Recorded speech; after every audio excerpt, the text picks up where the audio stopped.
National press দিৱস তো সকলো সাংবাদিক দাদা বন্ধুসকলক আমি নেমচু বিটিআৰ নেমচুৰ তৰফৰ পৰা শুভেচ্ছা আৰু অভিনন্দন জ্ঞাপন কৰিছোঁ। আজি উত্তৰ পূৰ্বাঞ্চল সংখ্যালঘু ছাত্ৰ সন্থা নেমচু পৰ্বতজোৰা জিলা সমিতিৰ অন্তৰ্গত আমি আজি আঙাৰকাটা আঞ্চলিক কমিটিখন গঠন কৰিলোঁ। 31জনীয়া এখন শক্তিশালী কমিটি গঠন কৰি দিয়া হৈছে। আব্দুল্লা মণ্ডলক সভাপতি আৰু মাৰুফ হুছেইন ইয়াছিন মামুদক লৈ পেলাই সাধাৰণ সম্পাদকক লৈ পেলাই কমিটি এখন গঠন কৰি দিয়া হৈছে। এই কমিটিৰ জৰিয়তে অনাগত দিনত আমি এই অঞ্চলত ন্যায় নিৰাপত্তা অধিকাৰৰ স্বাৰ্থত যিখন আমাৰ সংগ্ৰাম ধাৰাবাহিকভাৱে আমাৰ চলি আছে, এই সংগ্ৰামত যাতে এই অঞ্চলতো যি সমস্যাই নহওক এই সমস্যাক লৈ পেলাই যাতে মাত মাতে।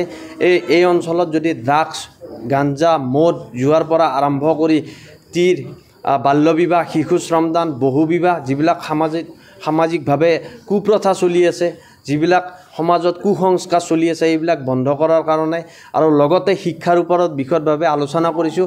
শিক্ষাৰ জৰিয়তে যাতে এই অঞ্চলটো এক শক্তিশালী হিচাপে পোহৰ বিলাব পাৰে, ঘৰে ঘৰে গৈ যাতে শিক্ষাৰ ওপৰত কথা ক'ব পাৰে, যাতে শিক্ষাৰ জৰিয়তে আমি বিশ্বৰ দৰবাৰত এই অঞ্চলটোৰ লগতে আমি সংখ্যালঘু জাতিটোক যাতে বিশ্বৰ দৰবাৰত প্ৰতিষ্ঠা কৰিব পাৰোঁ, তাৰ লক্ষ্য উদ্দেশ্যৰে বিশদভাৱে আলোচনা কৰা হৈছে।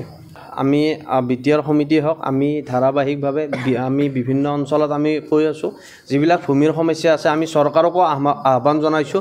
বিটিআৰ যি আমাৰ চৰকাৰ চলি আছে প্ৰমোদ বড়ো নেতৃত্বাধীন চৰকাৰকো আহ্বান জনাইছোঁ, যিবিলাক আমাৰ ভূমিৰ অধিকাৰ ভূমিৰ যিটো সমস্যা বিটিআৰত এই সমস্যাটো যাতে স্থায়ীভাৱে সমাধান কৰিব পাৰে, যাতে যি ট্ৰাইবেল বেল্ট এণ্ড ব্লকৰ যি এক নতুন পলিচি লৈ পেলাই যাতে যিবিলাক ভূমিৰ সমস্যা এই সমস্যাসমূহক ভূমিপট্টাহীন আৰু যিবিলাক ব্যক্তি আছে আমাৰ নদীত গৰাখহনীয়াৰ পৰা আৰম্ভ কৰি যিবিলাক মাটি জাহ গৈছে বা ভূমিৰ যিবিলাক সমস্যা আছে এই সমস্যাসমূহক লৈ গোটেইখিনি আমি বিচাৰিছোঁ যাতে এক সমাধানৰ সূত্ৰ উলিয়াই বিটিআৰ চৰকাৰে সংখ্যালঘুৰ লগতে বিভিন্ন জাতি জনগোষ্ঠীৰ যিটো ভূমিৰ সমস্যা এই সমস্যাটো সমাধান কৰাৰ কাৰণে আমি নেমচুৱে বিভিন্ন সময়ত দাবীও জনাইছোঁ আৰু বিভিন্ন সময়ত আন্দোলনো কৰিছোঁ। আজিও সংবাদ মাধ্যমৰ জৰিয়তে আপোনালোকৰ জৰিয়তে বিটিআৰ চৰকাৰক আহ্বান জনাইছোঁ যাতে ভূমিৰ সমস্যাটো স্থায়ী সমাধান হয়।